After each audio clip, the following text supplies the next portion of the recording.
Bonjour à tous, dans cette vidéo vous allez voir comment est-ce qu'on peut placer et comment est-ce qu'on peut repérer un point dans un repère du plan. Donc un repère du plan, c'est un outil qui va vous permettre de repérer un point dans le plan, donc c'est-à-dire sur une surface qui est plane. Donc cet outil il est composé de deux axes, donc ici on a un axe horizontal que l'on appelle l'axe des abscisses et un deuxième axe qui va être perpendiculaire à l'axe des abscisses qui s'appelle l'axe des ordonnées. Donc c'est l'axe qui est vertical. Donc un petit moyen mémotechnique pour retenir quel est l'axe des abscisses et quel est l'axe des ordonnées. Donc quand vous prenez la première lettre de abscisse, donc c'est un A, et lorsque vous la dessinez, vous voyez que ça donne un petit axe ici qui va être horizontal. Donc c'est cet axe-là.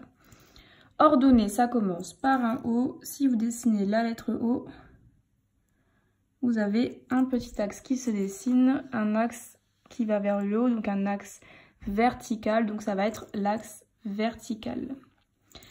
Autre moyen mémotechnique, ordonnée, ça commence par un O, donc c'est l'axe qui va vers le haut, d'accord?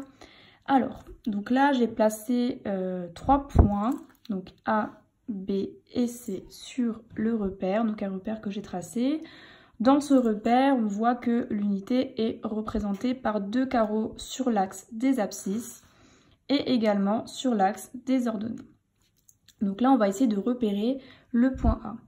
Donc un point, il est repéré grâce à ses coordonnées. Donc les coordonnées, c'est deux nombres en fait.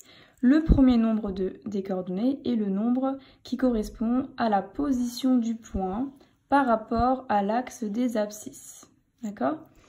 Et le deuxième nombre va être le nombre qui correspond à la position du point sur l'axe des ordonnées. Donc on va écrire les coordonnées comme ça. Donc on met le point, donc A, on ouvre la parenthèse et on va donner du coup la première coordonnée du point. Donc sa position sur l'axe des abscisses. Donc là on voit que sur l'axe des abscisses, le point A il est en 0,5. Donc on écrit ici 0,5. Ensuite, on va repérer le point A, donc par rapport à sa position sur l'axe des ordonnées. Donc on voit qu'ici on a 1 et on est en 2 ici. Donc le point A est placé sur sa position par rapport à l'axe des ordonnées, elle est en 2. Donc là, on va écrire 2. Donc à chaque fois, le premier, c'est sa position par rapport à l'axe des abscisses et le deuxième nombre va être sa position par rapport à l'axe des ordonnées. Alors, je vous laisse repérer, je vous laisse trouver les coordonnées du point B et les coordonnées du point C dans ce repère et je vous ferai une petite vidéo juste après pour la correction. Maintenant, donc deuxième partie de cette vidéo, on va voir comment est-ce qu'on peut placer un point sur un plan en fonction de ses coordonnées. Donc moi j'ai 3 points, donc le point D, E et F, et j'ai leurs coordonnées. Donc il ne me reste plus qu'à les placer sur le repère. Alors on voit que le point D, le premier nombre de ses coordonnées c'est 0. Donc ça veut dire que sa position sur l'axe des abscisses c'est 0. Donc 0 ça va être ici. On voit que le deuxième nombre, ça va être moins 1,5. Donc ça, c'est sa position par rapport à l'axe des ordonnées. Donc on reste bien en 0 sur l'abscisse et on va aller en moins 1,5 sur les ordonnées. Donc moins 1. Et ici, on est en moins 1,5. Donc là, on a le point